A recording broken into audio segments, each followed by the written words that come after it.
I'm Jeff, the owner of J&K Insulation. I've been doing work with Peterson Builders for 30 years. Peterson's has made it a priority to build an energy efficient home using the best material and subcontractors. Trade partners depend on each other. Peterson's trusts me that the work that we do is flawless. I personally review each home before, during, and after each insulation job, ensuring that your home is insulated to perfection. I'm here today with Jason and Ben Peterson. They're a second generation home builder that was started by their dad, Lynn Peterson, 48 years ago. When Lynn first started the business, Lynn took pride in building an energy efficient home. Most people were putting R11 bats in the walls, and Lynn was blowing his walls and wanting more in the attic. They've always been a great trade partner, and I've taken pride in doing work for them. I've gone out of my way to see to it that what we do for Peterson Builders is top notch and flawless. We spend a lot of time in vetting the trade partners that we work with. We won't just hire anybody. We feel it's critically important to the success for our clients and for the quality homes that we build that we team up with reputable, well-experienced trade partners. Jeff with J&K has been that for us for many, many years. We can trust and rely on his team to provide the highest quality and the most innovation when it comes to insulation. J&K Insulation is part of our team. Quite a few of Peterson Builders homeowners that I've talked with over the years, all of them have commented how surprised they were at the low cost of energy savings or energy bills that they had and the savings that they were getting.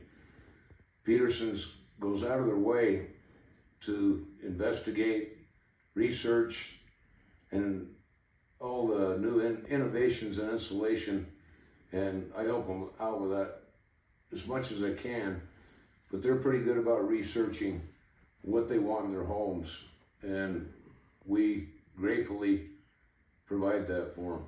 Together, I think we're able to build a superior product and provide that leading edge, high performing home for our clients that will last for years and years and be able to perform in a way that the home will be sustainable long term as well as energy efficient. Yeah. Thanks for what you do for us. Thank you guys. Appreciate it. It's been a good trade partnership. For sure. Hopefully for many years to come. Hopefully so. That's correct. So there's a difference between J&K Insulation and our competitors. The biggest difference is most of our competitors, they pay their employees piece rate, which means the more insulation they put in a day, then the more money they make. They don't take the time that J&K takes in sealing all the little cracks inside the walls and the penetrations and the daylight and around your windows and doors. They just wham, bam, slam it out and get out the door. It's up to you to find the flaws in it. J&K Insulation gets paid by the hour. Our guys are proud of what they do, and they take great pride in finding all the little details in your house as they insulate, including hidden voids in your attic that may have got overlooked by our competitors. And once the attic is blown in, nobody knows they're there. So what we do to help control moisture is control air movement through the insulation.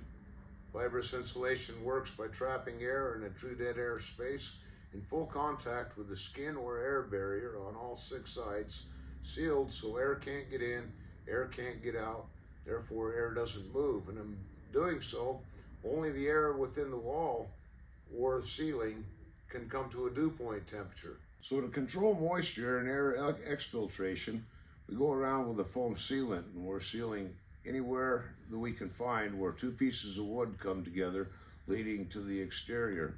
That stops air exfiltration. And we also do around all your windows and your doors and your wire holes through the top plate. So we're trying to control as much air movement as we can before we insulate. So in a nutshell, let's talk about the differences between cellulose and fiberglass. I don't use cellulose. Cellulose is made out of everything that goes into a recycled paper bin and ground into dust with fire retardants and fungicides added to it. Paper dust causes chronic pulmonary obstructive disease. The fire retardants have been known to cause reproductive disorders in laboratory animals. Cellulose will settle in your attic about 30% over the first 5 years or so, and it will settle in your walls if not correctly installed. You'll lose about 3.8 hours per inch that it settles. And the other thing about cellulose is if your roof ever springs a leak, the water drips down into that paper product and it's absorbed and invites mildew growth into it. And it absorbs long enough, your ceiling's going to get so heavy, it's going to fall down without any warning at all. Fiberglass is a product that I do use. It's made out of recycled glass and sand, melted down and spun into fiber. Fiberglass does not rot. Fiberglass does not settle or lose R value from settling, and fiberglass doesn't burn. Optima fiberglass is made by CertainTeed. It's the only fiberglass blowing material that's made specifically for a blown wall or cathedral ceiling application. The other fiberglass blowing wool we use is CertainTeed's InsulSafe SP. That's what we use for attic insulations. To blow insulation, you need a good machine like this. So we take these bags of material and we open them up, they just kind of expand and blow into the machine here. As you can see, there's an arm inside there that rotates around and it drives the material down into where the paddles are. You can see down below, that breaks it up into smaller chunks. And then there's an auger down in the very bottom that pulls the material over to another box where there's slide gates that restricts or increases the amount of material that's driving down into the expansion chamber. So as the material comes down through the top, it goes through an expansion chamber here and then down into the blower box. There's a compressor, air compressor over there that drives the material through to the hose on this side. And so on the machine, you start out with a nice big 4-inch hose. And it goes down the hose about 50 or so feet. And then it's reduced down to 3.5 inches where the material picks up speed. That blows the material, the fibers apart and expands them a little bit more. And you get out about another 50 feet and you hit a 3-inch hose where the material picks up speed again and expands the fibers even more. And as it tumbles through the hose is kind of corrugated, as you can see. As the material tumbles through it, it breaks the fiber up and expands the fiber even more. So by the time it comes out the end, it's almost like feathers. Blowing in wall insulation and cavity insulation, that's a little bit different, or quite a bit different than attic insulation. Attic insulation, you just want it nice and fluffy with the fibers expanded good and lay it in different thicknesses for the R value that you want. In walls, it's a little bit different. At the end of the hose, we come off with a 2.5-inch nozzle, and we make a hole in the net and we start blowing it in, but we move the nozzle back and forth, and it's like washing water uphill, but it's fiber, and it's packing itself into the cavity, and you watch the netting bulge out a little bit, and then after it's full, then they pack it flush with a stud for the drywaller. So I'm often asked, what's the difference between fiberglass bats and blown-in fiberglass? Well, commonly, R19 bats, which are 6.25 inch thick, are installed into a 2x6 wall. Well, that's a 5.5 inch cavity that a 6.25 inch bat gets compressed into. The actual R value is R17.4. Now you can get a R21 bat that's 5.5 inches thick that doesn't lose any R value from compression, or you can get a blown-in cavity that is custom fit to the wall, and according to the bag chart on the bag, anywhere from an R23 and a 2x6 to as high as an R25. Just depends on the density that it's blown in at. The other differences is bats, they have a grain in them. and air doesn't penetrate very well this way, so it's safe for wind or whatever. But it goes through the grain just like my hand does. And so when bats are placed in a wall, if air can get in or air can get out, air can move through the grain of the bat very easily. Blown in, there is no grain to it. The fibers are all intertwined and it's custom fit to whatever it's blown into. And so you get a higher R value, plus you get a custom fit with 0 voids. So what is R value? What does it mean? Well, R is the symbol used for resistance to heat flow.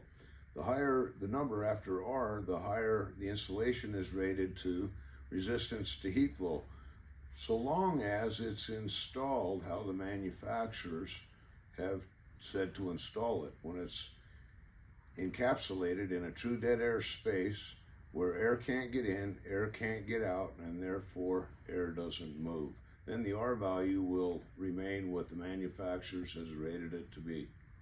People ask me quite often about sound transmission control, or STC rating, what is commonly known. The higher the number after STC, the better rated the assembly or the insulation is rated to sound transmission control. You can't get a soundproof room just using insulation. Sound's going to travel through your air ducts and through your doors and through your open stairwells. Fiberglass is a product that's commonly used for sound transmission control in interior walls and between levels.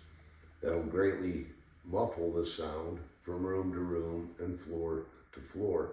Another good option is, on a floor truss system, is apply the spray foam directly to the underside of the plywood, and it molds in and around all the truss members and becomes one piece.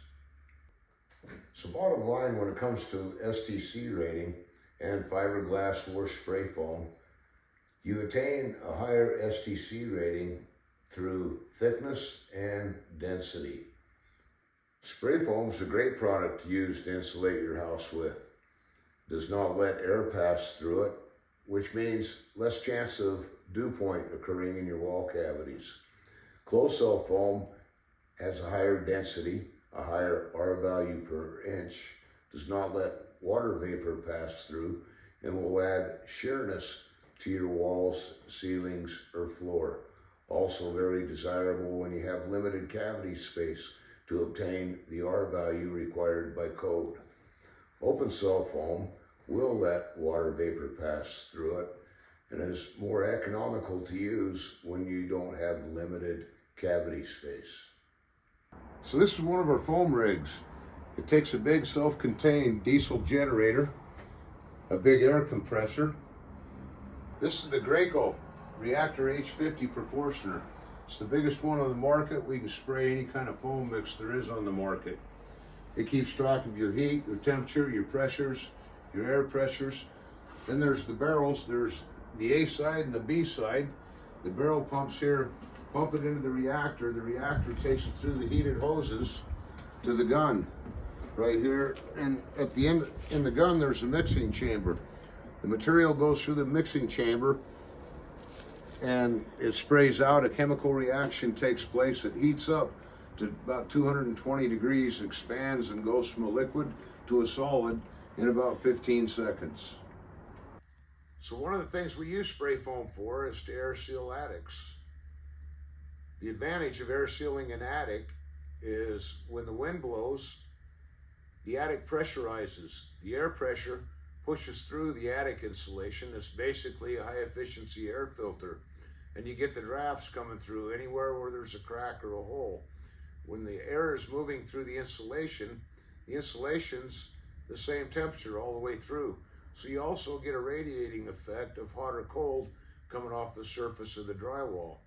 The other advantage is when the HVAC turns on, the house pressurizes and there's a reverse effect.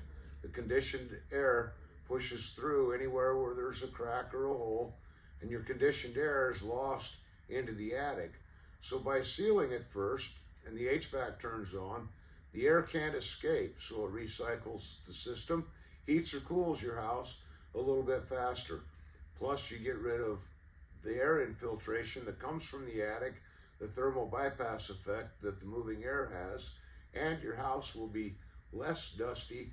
There will be less of a chance of insects or rodents getting into your house from the attic. So nobody knows the true cost of insulation until after you've moved in and lived there a while and see your energy bills. Some people who like to cut corners, you move in and your energy bills are out so outrageous you can't afford them. Other people who have invested a little bit of money up front find out, wow, I can't believe how inexpensive this house is to run.